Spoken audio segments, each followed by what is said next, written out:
At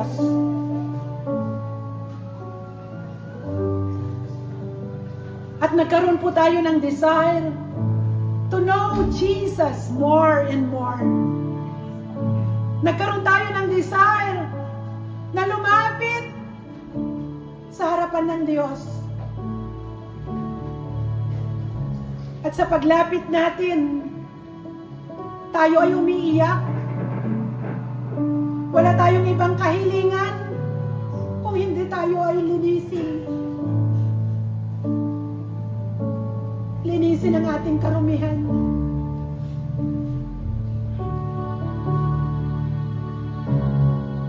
Sapagkat sa bawat araw, nakakagawa po tayo ng pagkakamali, pagkukulang, at pagkakasala sa harapan ng Diyos. Nakakaranas tayo ng panlalamig at tayo'y unti-unting lumalayo sa Diyos.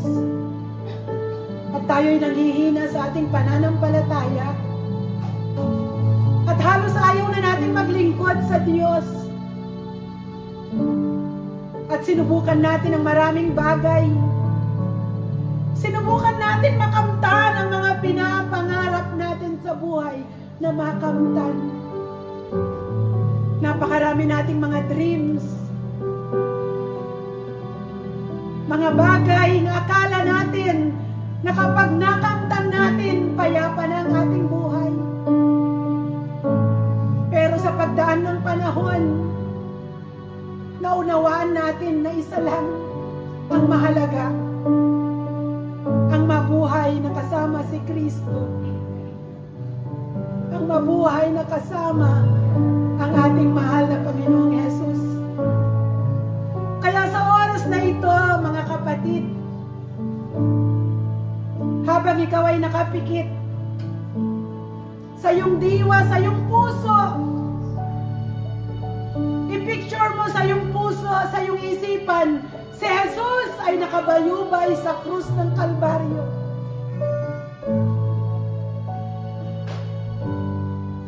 Siya'y ipinako. Sapagkat ang sabi niya, anak, ako'y naparito pang ikaw ay bigyan ng buhay na ganap at kasiya-siya.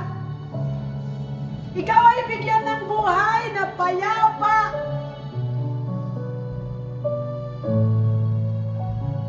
Ngunit sabi ng Diyos, anak, makukontento ka ba na ikaw ay nakatingin lang sa akin?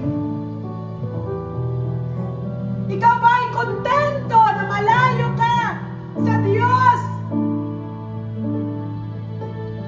Kaya sa oras na ito,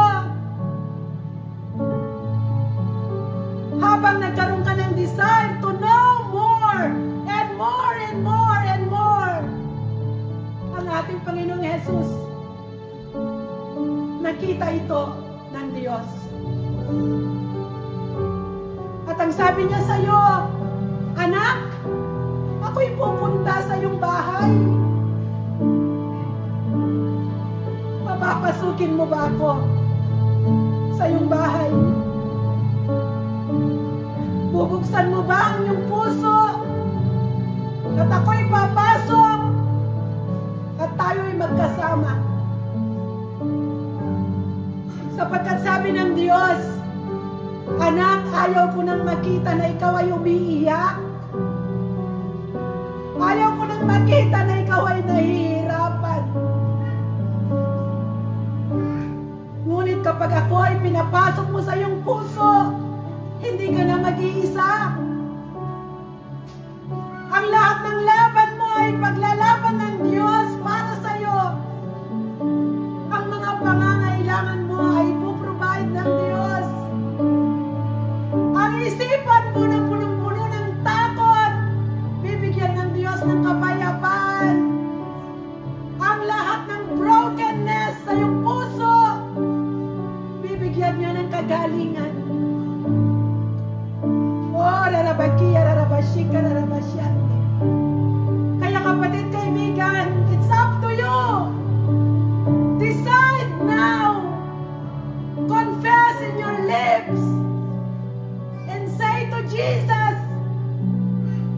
sabihin mo sa Panginoon, Panginoon, binubuksan ko ang aking puso. Ikaw ay pumasok at manahan sa aking buhay. Come on, church. Commit your life to Jesus. Commit your life to God. At may balik ang init ng iyong paglilingkod sa Diyos. Sapagkat ang buhay natin, ito ay nagkakaroon ng kaganapan kapag tayo ay ginagawa natin ang kalooban ng Diyos. Ang siya ay paglingkuran ng may katapatan, ng may kaligayahan. Kaya church, kung binuksan mo ang iyong puso at pinapasok ang Diyos,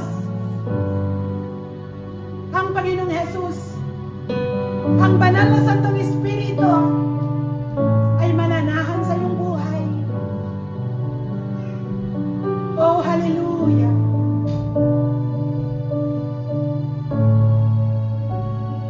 Lahat ng nag-commit ng kanyang buhay sa Diyos,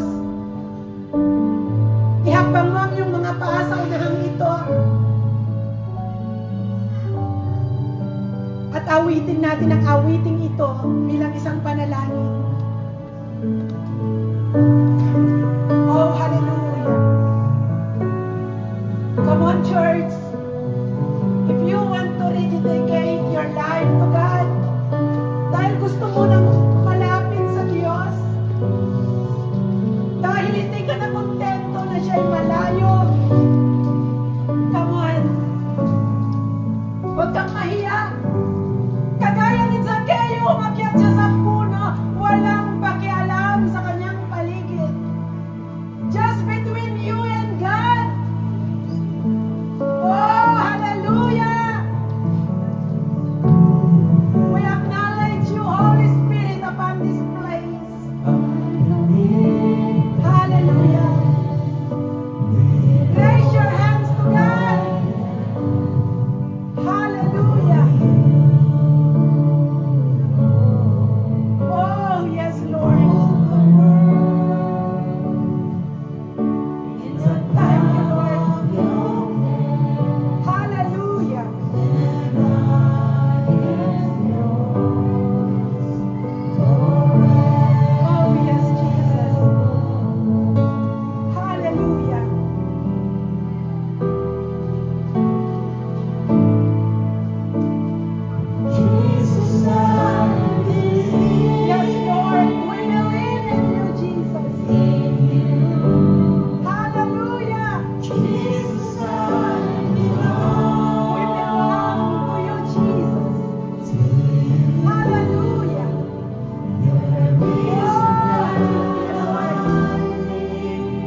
the mighty name of Jesus.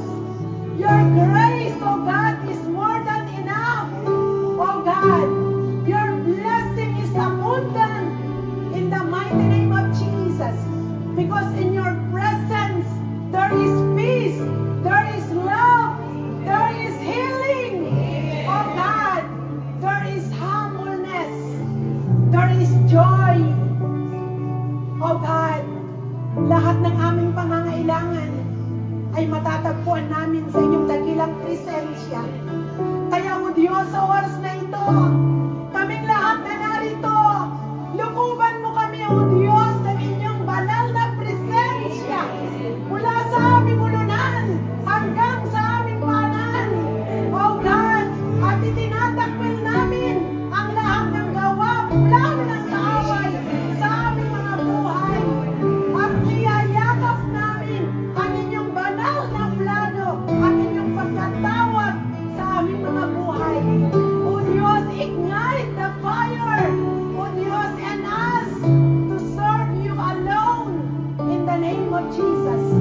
O God, mag-glorify ang inyong dakilang pangalan sa aming mga buhay, na kung saan ang aming buhay ay na-transform through your power, through your grace, through your blessing in the name of Jesus. O God, sa pagtaas ng aming mga kamay na narito, kita mo ang aming pangangailangan.